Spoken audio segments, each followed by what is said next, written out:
Ce rapport montre très clair l'implication de l'Iran dans la région et l'utilisation du territoire syrien pour créer des infrastructures de production de munitions et d'armement en Syrie. Jusque-là, nous parlons d'armement sophistiqués mais conventionnels, des missiles Scud, des drones, des missiles de précision. Mais parallèlement, dans notre recherche, nous avons constaté que la Syrie continue à produire des armes chimiques, contrairement à ce qu'on pouvait penser, parce qu'on pensait que l'ONU avait défait les capacités d'armement chimique en 2013. Alors, on sait que les Syriens ont déjà été soupçonnés plusieurs fois d'utiliser des armes chimiques. Il y a ce fameux institut connu sous le nom français de CERS, qui serait donc un petit peu le paravent de production des armes chimiques par la Syrie.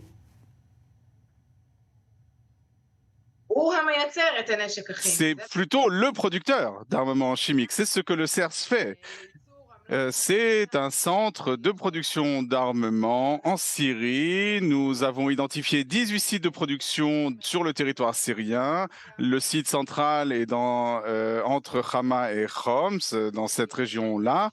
Et nous avons identifié 2 Iraniens qui sont actifs au sein de ces centres, 18 responsables, cela va de directeurs de production à des responsables de la sécurité dans ce centre.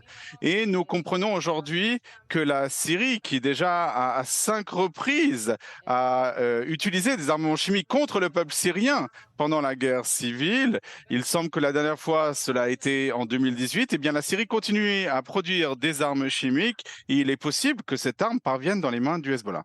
Alors justement, le Hezbollah, on sait que c'est une obsession pour ce mouvement chiite depuis des années. C'était le cas avec Imad Mournier à l'époque où il était le chef du Hezbollah, de posséder justement des armes chimiques capables de frapper Israël. Est-ce que vous pensez qu'aujourd'hui encore, c'est une possibilité que le Hezbollah puisse disposer de telles armes?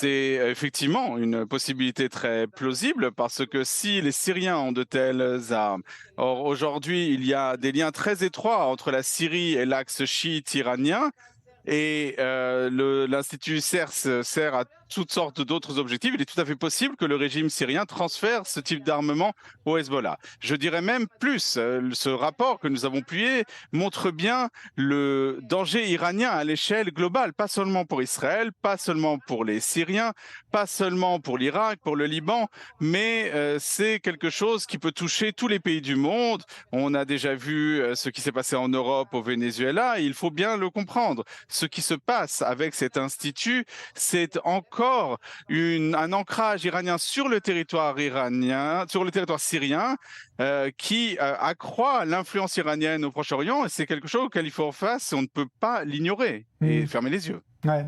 Dernière question rapidement, Sarit Zahavi. On s'intéresse beaucoup à la menace nucléaire iranienne. Est-ce qu'à votre avis, on sous-estime cette menace chimique ?